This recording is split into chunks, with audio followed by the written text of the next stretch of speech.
Welcome to Green Beauty Conversations, the podcast that challenges you to think about how you buy, use, make and sell your natural beauty formulations. We tackle topics that will make you think and encourage debate around green beauty with your friends, followers or customers. I'm your host, Lorraine Dahlmeyer. I'm a biologist, environmental scientist and the director of award-winning online organic cosmetic formulation school, Formula Botanica. We have thousands of students in over 150 countries worldwide who study with us to become organic beauty formulators and entrepreneurs. Visit our website at formulabotanica.com to try our free formulation training. In today's episode, we're looking at conscious consumerism and how it applies or doesn't apply to green beauty. What does it mean to be a modern consumer of beauty products? A conscious consumer is someone who wants to encourage positive impact through their buying choices.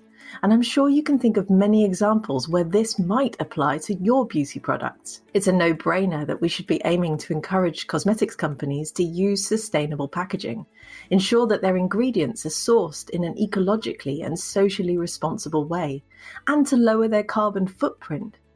But should we also be challenging beauty brands on the way they make their formulations?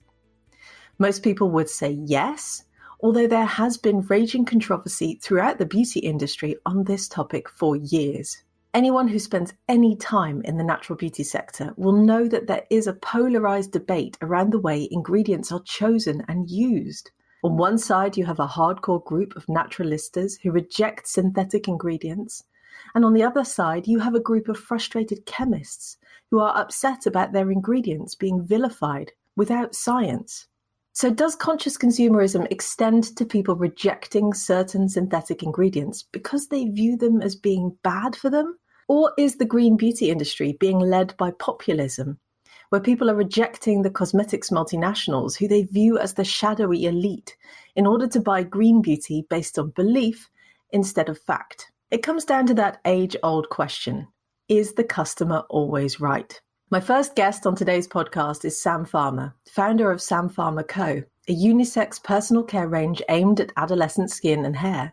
Sam couldn't find any products for his teens that rejected gender stereotypes, so he decided to make them himself. I think it's also fair to say that Sam has very strong views on today's topic, which is why I wanted to invite him onto this podcast. Sam, welcome to the podcast. Thank you so much for having me. So let's dive straight in. Okay. You mentioned in a previous interview that the industry is killing itself by formulating for consumers and that the people that are keeping us alive are being demonized. Do you still stand by those statements? I don't remember saying those things, but I sort of understand what I was inferring. I think that the industry at the moment is tearing itself apart from the inside.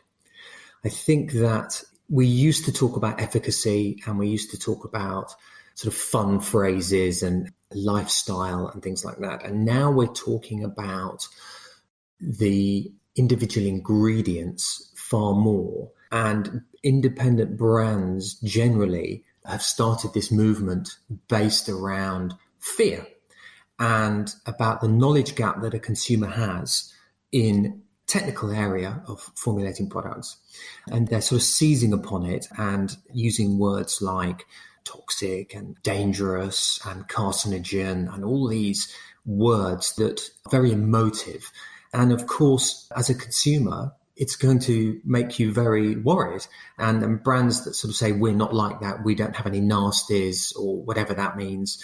I think that's what I mean. I mean that brands have found, the marketing departments have found this area that is very profitable and they're going all in.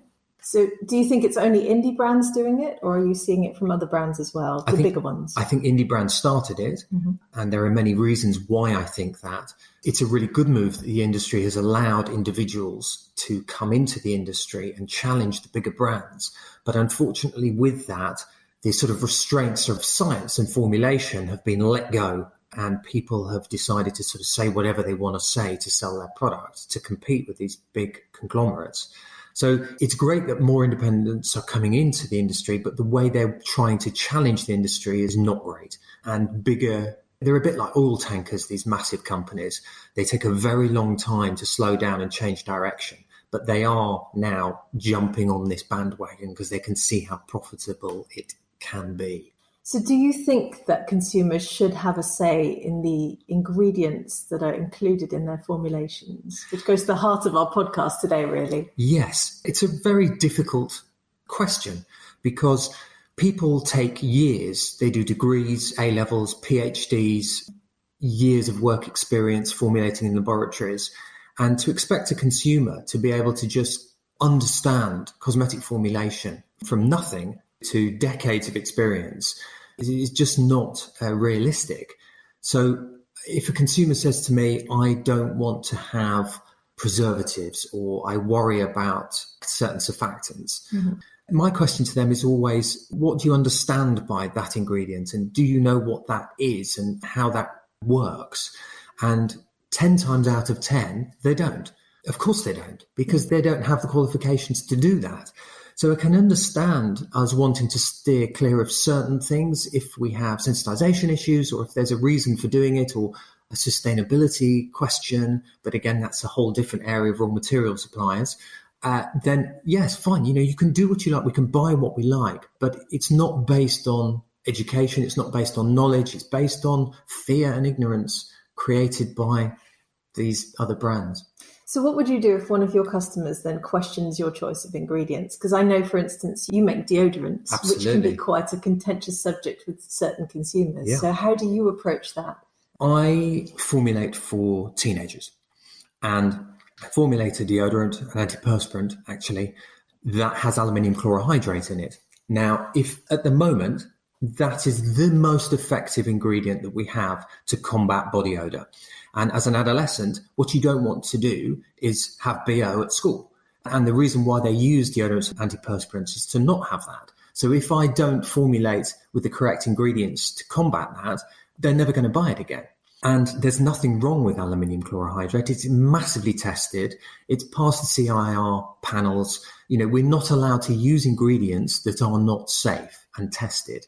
And then you can go into a completely different area where we can use aluminium chlorohydrate up to 20%, but I use it in 50% solution, which actually in formulation means I'm using 10%. So I'm using half the safest amount of maximum limit of 20%. So I'm using half of that again, yet it is still effective.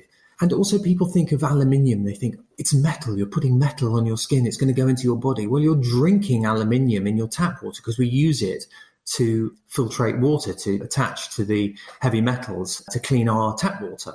So it's in our water, it's in our food. We're ingesting small traces of aluminium all the time. Our bodies are used to it. We metabolize it and excrete it. So putting it on your skin, which is the best barrier that we have, just, we can go on and on and on with the scientific evidence, but it just doesn't make any sense to be fearful of certain skincare ingredients. So what are your views then on conscious consumerism? Because that's obviously what this podcast is all about. The beauty industry, are we really suffering the effects of populism, for instance, where people are rejecting cosmetics multinationals who they view as the shadowy elite, where they say this is the people versus the big guys, where they take beliefs over facts? Is that what's happening? This is a brilliant question, because it's massive. I believe in conscious consumerism because I am a conscious consumer, but that's more my going into a supermarket, say, and seeing loose vegetables and loose fruit and not wanting to buy the 4 6-pack in plastic and wrapping, and being able to change my behavior and picking up individual items, putting them in paper bags and things like that. We can make conscious decisions like that. Looking at electric cars, looking at, always trying to do our best, buying clothing, those sorts of things.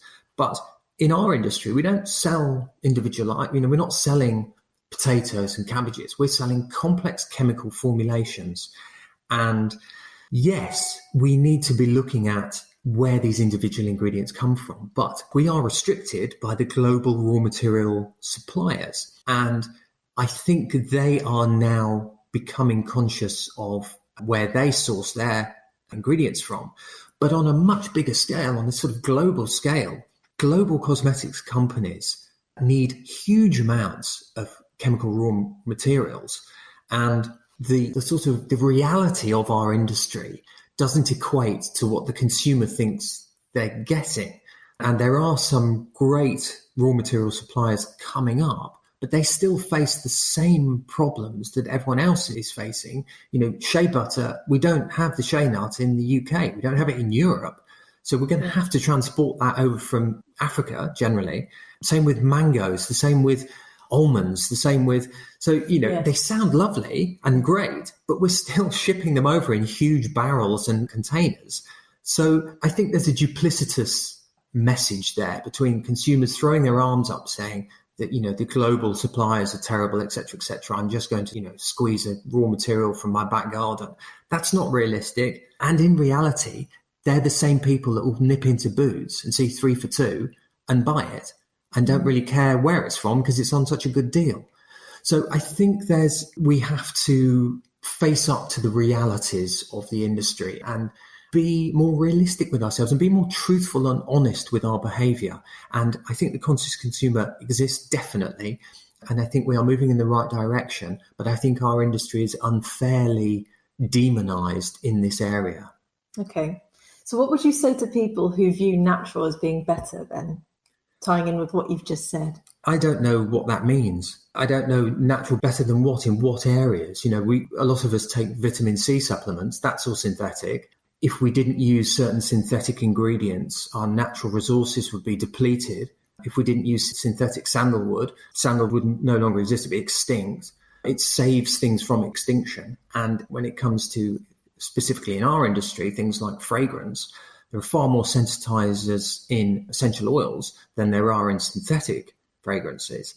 So I wouldn't say one is better than the other. And also in our industry, what do you understand by natural? Is that plant-based? Well, if it's plant-based, then call it plant-based. Because, so squalane, I always use this as an example. You can get it from shark's livers, that's natural. Or would you rather get it from olive oil?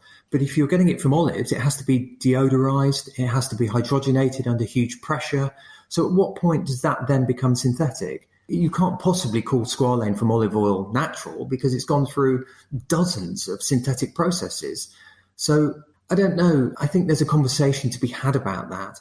And also snake venom, heroin, ricin, these are all natural. Mm-hmm. These all occur in nature. Methane, formaldehyde, it's all there. It's all in front of us. It's all out there. And it's all natural. So how could that possibly make sense? I'm laughing because I once had someone ask me how to formulate with snake venom. So the question has been put to me before. Yeah. I told them not to, clearly. So do you think that naturals and science can operate hand in hand? Because there's often this argument between naturals and synthetics, and people go, I want all natural, don't want any chemicals or any toxic chemicals or any synthetic chemicals in my body or near me. But is there a way where we can meet in the middle and work together, do you think? Yeah. Well, you having your science background would know that a lot of those sentences sort of don't make any sense at all. We could go through each of those words and give the definition, but I don't see any point. I think we need to move away from using the word toxic. Toxic is the dose makes the poison. So water is toxic if you drink enough of it. Lots of people drown every year. So water is very toxic. Formaldehyde is in pears and apple and fruits and vegetables, but it doesn't do us any harm. In fact, our body makes formaldehyde in tiny doses every day. So I think we need to move away from the battle that's going on because it doesn't make any sense. Nature is science. Science is nature. Science is the study of all these things. And science doesn't have an opinion on a synthetic or a natural or anything like that. Science just looks at the evidence and the data and comes up with either a hypothesis or the proof or not of that hypothesis. So I think this battle, and you're so good at this, Lorraine, you sort of bring these two far left and right areas together. And we need to have a conversation where we educate rather than everyone shouting at each other. I do that. I do get very irritated by the marketing, especially the latest thing of clean beauty thing. I think it's exploitative. I think it sort of ridicules and humiliates the consumer for profit. And the consumer, of course, has this knowledge gap, which we've talked about earlier. And marketing has been brilliant in identifying that and exploiting it and creating this, they don't know what they're talking about. And the industry hasn't helped itself. The big five conglomerates have just carried on their business for decades. And I think people, rightly in some respects, are very annoyed at them and hold them responsible for certain things, but they are also at the forefront of new discoveries. Yeah. So the massive companies like Unilever and Procter & Gamble and L'Oreal and Estee Lauder, for all the things that you may not like about them, their laboratories are creating incredible testing methods, moving away from helping some countries that still test on animals. We don't. It's been banned for decades, but some countries do still test on animals for all sorts of things. They are creating these areas where that will hopefully convince them that they don't have to do that. They are creating all these new ingredients. So we need to work together, really. Yes. So, well, finally then, what would you like the industry to do moving forward? Obviously, you talked about working together. Is there anything else that you think the beauty industry, indies, multinationals, everyone, maybe even the consumer, needs to be doing moving forward? Yes, I think we should stop tearing ourselves apart in the pursuit of profit at the expense of the consumer, really. I mean, I know that people can read into that how they want, but we need to stop exploiting the knowledge gap by using words like nasties. And, that's sort of an infantilizing term, nasties. It's treating consumers like they're children, saying, there's a monster under the bed. It doesn't mean anything. And let's get back to efficacy studies. Let's get back to why we use ingredients. And a lot of brand owners now, if you challenge them on certain ingredients, they're like rabbits in the headlight. They don't know. They've just started a brand and they don't have the education to know about individual ingredients. Now, I think it's useful to have a cosmetic education, but you don't have to have one to start a brand. But you're going to, in this day and age, you're going to be challenged on what you're using and why you're using it, or what you're not using and why you're not using something. Mm-hmm. And I think you owe it to the consumer to be able to answer that question openly and honestly without using asinine words like nasties and toxins and those sorts of things. So thank you very much for joining us today, Sam. If people want to learn more about you and your brand, where can they find you? The best place to find me was where I'm most shoutiest, which is on Twitter, and that is samfarmer_co. And, I'm there, and all the links to everything else all stem from that. Brilliant. Thank you very much. Thanks, Lorraine. Thank you to Sam for joining us to discuss conscious consumerism. So is the beauty industry, and specifically the indie beauty industry, using marketing to create a monster under the bed, as Sam says? And should we go back to easier times when the beauty industry was focused more on efficacy studies and using the right ingredients, rather than focusing on what consumers are asking for? My next guest is a person who champions naturals in cosmetics. I'm joined by Dr. Mark Smith, Director General at NatTru, the International Natural and Organic Cosmetics Association. NatTru is a Brussels-based international non-profit association committed to promoting and protecting natural and organic cosmetics worldwide. Mark is a chemist and has a long career in research, science, and regulatory policy. Prior to joining NatTru, Mark worked as a biochemical research fellow and postdoctoral researcher at the universities of Leeds and Montreal. And I'm also thrilled to say that both Mark and I were voted into the recent top 25 personalities of the 2019 Natural Beauty Industry Who's Who. Mark, welcome to the podcast. Thank you very much for having me. Right, let's dive straight in then. Why do you think that consumers choose naturals in their beauty products? Well, I don't think there's any one reason that you can necessarily pin it down to. I mean, there are a number of drivers. I guess the one that people are most familiar with from the outset is probably hazard avoidance. They're trying to avoid certain ingredients they perceive as contentious or, as harmful to their health or the welfare of the environment or what have you. Then there's also external factors that they simply buy these products because they want to be more environmentally conscious, or they have a particular interest in a certain area like animal welfare, and they see these products as basically fulfilling that particular important criterion for them. I mean, there are other ones that I think the most fundamental one, and it maybe overlaps with those sort of two areas, is that it's just part of that person's lifestyle. It's just something that, There's no rhyme or reason about it. It's just how they're brought up, the type of people they interact with, the type of like philosophy, let's say, that they have. That's what drives them to these products. So it's not like any one reason. It's a multitude of factors. And even within an individual, it may be like multifactorial. So to kind of say that people just go to these products for one reason, I think is fairly dismissive. It's a case-by-case interest, but there is this overarching framework. Mostly it's about good for me, good for the environment. That's the kind of like tagline that people look at. Okay, so a few years ago, Natru conducted a survey of about 900 women, I believe, who were interested in natural and organic cosmetics across the EU. And from what I've seen, your survey found that women feel that they, as you say, are avoiding harmful ingredients when they buy cosmetics, that they're doing the right thing by buying natural formulations, that it fits in with their lifestyle. In terms of avoiding harmful ingredients and doing the right thing, is this actually the case, though? Are those really valid scientific concerns? It's perception more than anything else. I like to take sort of like a simple example. I mean, if let's say I've got a natural product and everything is natural in it, except let's say the ethanol, alcohol is a very common substance, but you can make that from sort of cracked petroleum and it would be synthetic in origin, or you can make it from microbial fermentation. And, one quality, obviously like the quality from the microbial source, as long as it's non-GM and fulfills some of the criteria that's associated, particularly with private standards like our own, would be acceptable for products. But in terms of its safety profile, in terms of its toxicology, the two substances are completely identical. Their origin has no reference upon like its toxicology.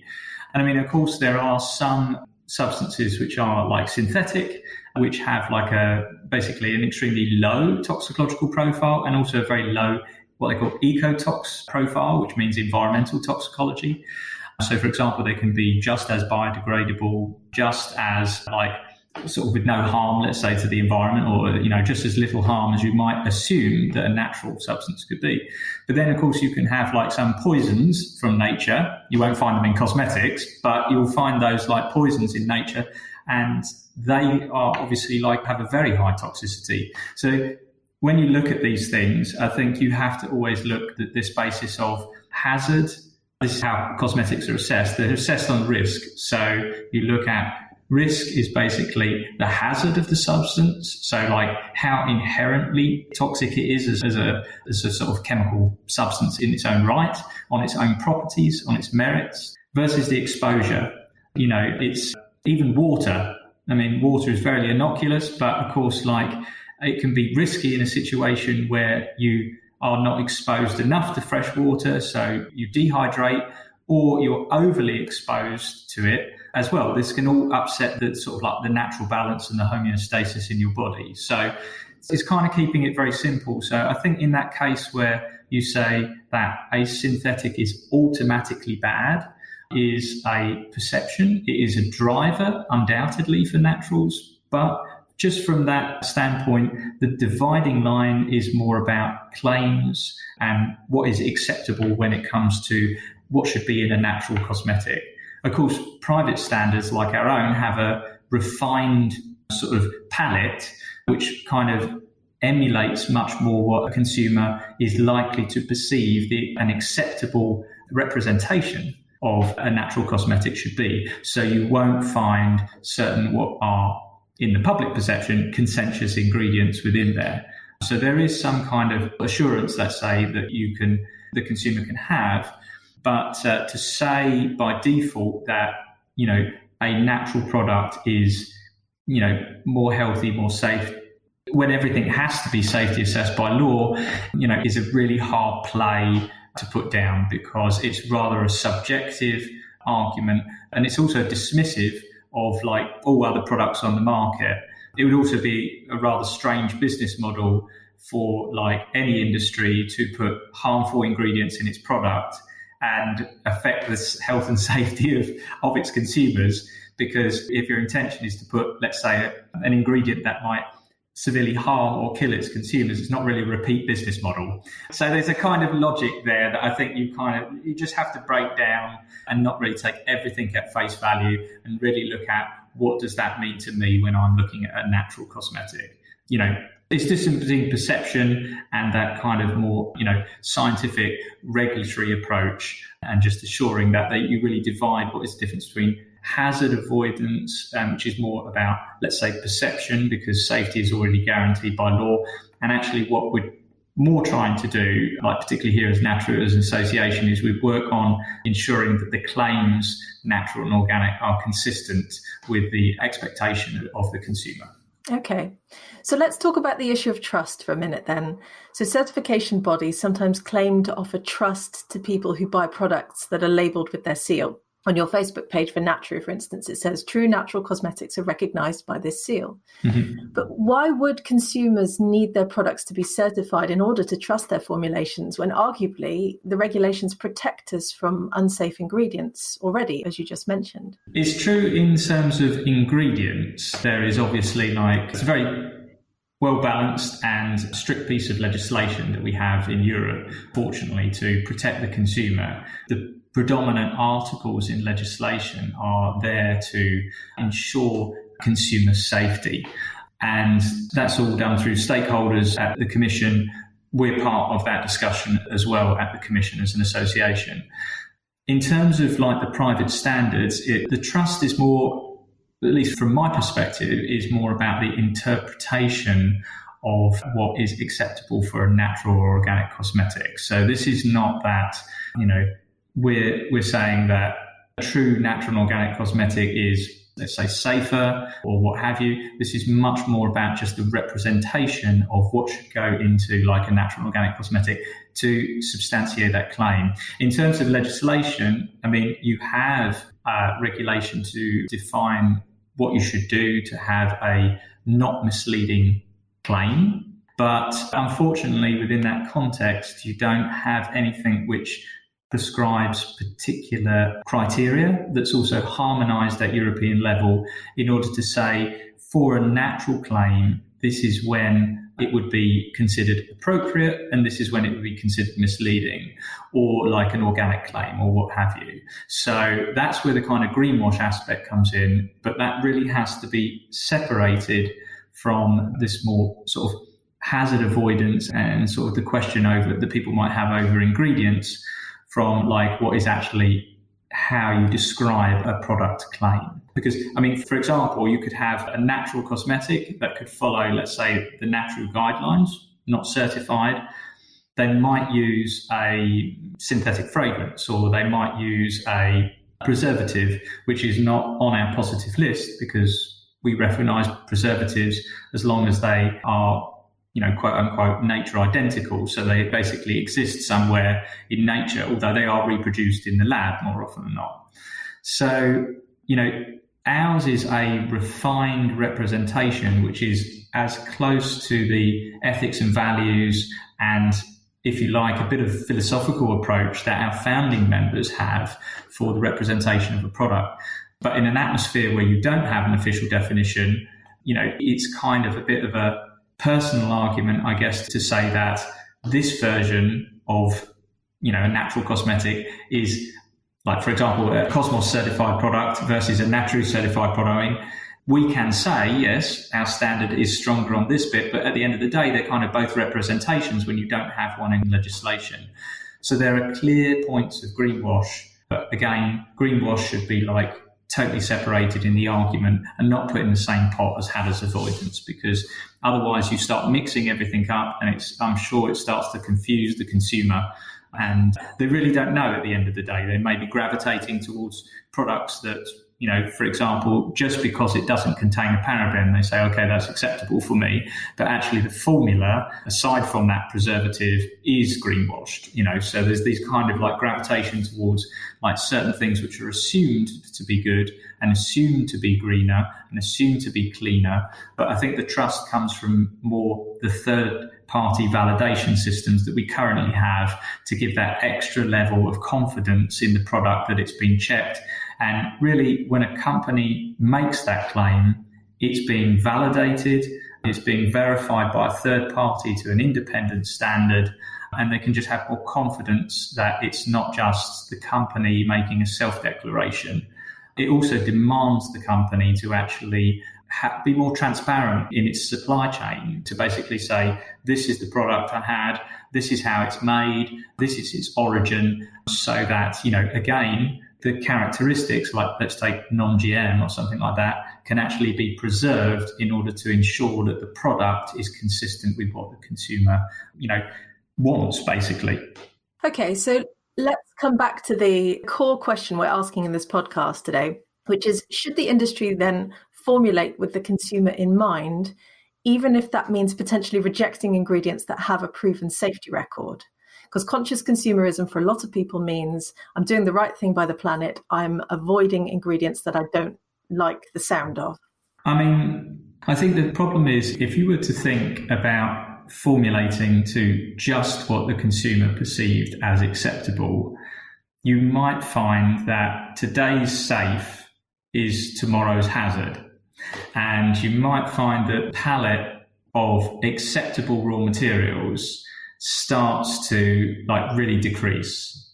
And then you have to think, well, okay, would I be able to ensure objectively, if I just took exactly what the consumer wanted at every turn, would I be able to ensure that I could make a diverse range, sort of a diverse portfolio of different product categories that are natural cosmetics for the consumer?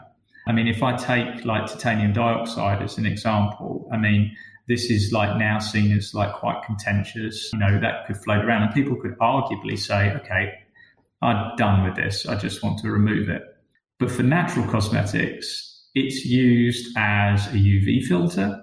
We only have 2 approved UV filters according to legislation, and titanium dioxide has a lot of qualities that can be superior to the other UV filters, zinc oxide, in that regard.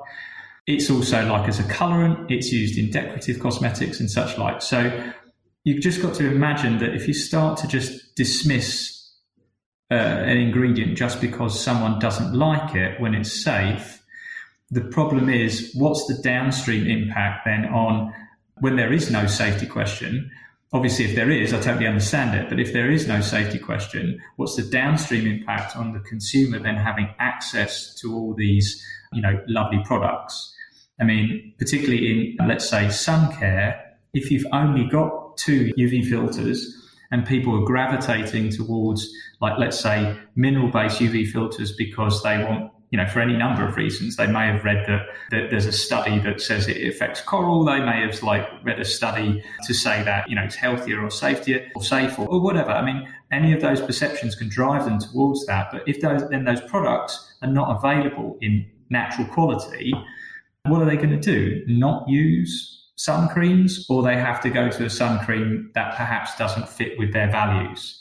So these kind of knee-jerk reactions, I understand where they come from, but you have to be really, really careful about, following that trend. I think it's much better to think about informing and engaging with, and if you like, educating, although sometimes that can sound very elitist, because it feels like someone's talking down to you. But I think to be empowered and to actually come to people like ourselves at Natru, because we're always open to ask questions about that and get an objective answer on something, that is the way forward.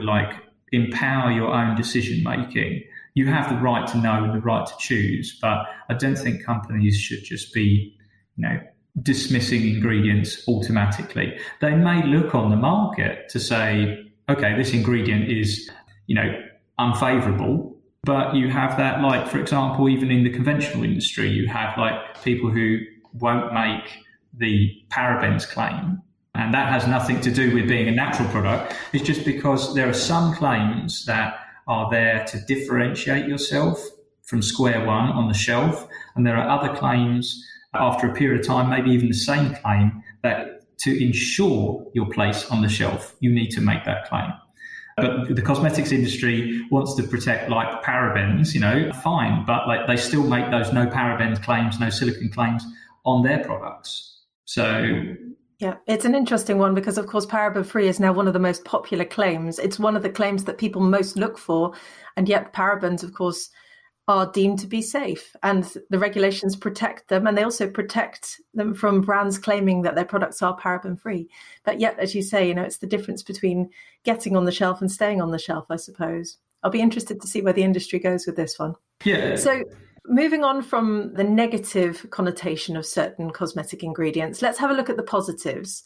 What would you say to people who view the use of naturals in cosmetics as being a marketing ploy with no scientific remit? I would say it's incredibly dismissive to all of the people that work in R&D and development of like products. I mean, marketing is one thing, but don't say to someone, okay, just because you work in naturals, you must not be scientific. I mean, I can speak for our companies when we're involved in, like, for example, a public consultation, or we're engaging with like the regulators here in Brussels. We couldn't be any kind of authority or any voice for the natural sector if we didn't speak the language that's necessary in order to advocate for, like, let's say, the continual use of a particular ingredient that might be in products that use, for example, the natural label or our members use in their products. So I think it's just a really like throwaway argument. It doesn't mean anything. I mean, if you know some of the people who are working within like the R&D departments of like even our founder members, alone the R&D departments of the people that work for third-party manufacturers or whatever. I mean, these are people like who've had experience in conventional companies. They just wanted like perhaps new challenges and wanted to work for more a natural company. It may be fitting with more of their values, but they've got doctorates, they're highly educated people, they've got like years of experience. I don't support something like that because it is making a presumption of almost ignorance simply because the fact that you don't like perhaps how someone is marketing their product. And even within companies, you have to think a regulatory department might not always see eye to eye with the marketing department. So, kind of think a little bit deeper on that. I mean, it does make me quite frustrated if I hear something like that because I know these people and they're not in any way ignorant or in any way like stupid or ill-educated. They're actually like really spot on, but they've just got a passion for the sector and that's why they want to be part of it. Absolutely. That's why we're both here as well. Yeah. So we've noticed a massive rift in the beauty industry. It's sort of an us against them approach where you've got people who love naturals on one side and people who sort of feel very angry about their synthetic ingredients being vilified on the other. And viewpoints that are floating around the internet seem to be polarizing people even further. Mm-hmm. So how do you think we can heal from this rift? How can we meet in the middle? I think it's just... Honestly, it's a really good question because it's a really hard one to see how you join it. I mean, I go to meetings that are both in the conventional industry and also like in the natural sector, and you see it's a kind of never the twain shall meet. They don't really understand where they're coming from. It's that thing of like the big bad conventional on one side and then like all these hippies or whatever, like on the other side. They don't really see like the connection. I think mainly the driver will probably be that it's genuinely a interesting and rewarding area to be in. There are new areas of innovation and science. There are better contributions that you can make towards the planet and like renewable sources of raw materials as opposed to being dependent on fossil fuels. So I would see it as more an opportunity and something which you can really, if I was a conventional company, to drive towards. It may not be applicable to like every ingredient I've got, and it may not be part of my brand portfolio for like every brand I've got if I'm a company with multiple brands. But again, dismissing it, I don't think you can dismiss it. It's not just something at the side now. It's the growth of the natural sector outstrips the growth of the industry, like by and large. So you just can't sit on your laurels and ignore it. That area of like better understanding is probably more a question of, again, it's almost like the last question, marketing. The marketing is different. And in an area where you don't have an official definition, natural or organic can mean all things to anyone. So maybe a way of overcoming it is to actually have some better regulation for natural and organic cosmetics in order to kind of level the playing field. It would make it perhaps much easier for like a manufacturer. It would protect, let's say, the manufacturer who are operating at the area they're in the natural sector already, but it would demand perhaps more in order to place a product on the market, in order to call it organic from or natural from a company who perhaps at the minute isn't. There is a place, I'm sure, for those bio-inspired products, and I can't see that they necessarily go away, but it's whether they can carry that tagline, natural or organic. And, in a growing market, it's understandable. Everyone kind of wants a slice of that pie. And the people who are in the market and have been in the market for a while also want to preserve their place in it. So it's a bit of a kind of, letting the dust settle and seeing how this is actually going to develop for the future. But I think the key is the consumer wants more of these products.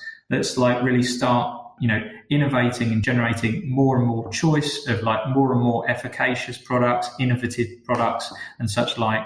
And that's really, I think, the thing that should bring people together is more the science and the consumer benefit, and leave the marketing. It will always happen in different directions anyway. And that's not what's controlled by legislation. Yeah, I love that. Meet in the middle by viewing the opportunities available to us, embrace the science, and we'll drag both sides kicking and screaming into the middle eventually, I'm sure. Yeah. Well, thank you very much, Mark. That was very enlightening and very interesting to hear more about. If anyone wants to find out more about Natru, where can they find you? So you can go to our website at www.natru.org, or you can always drop us an email at info@natru.eu. Thank you very much. Thank you very much.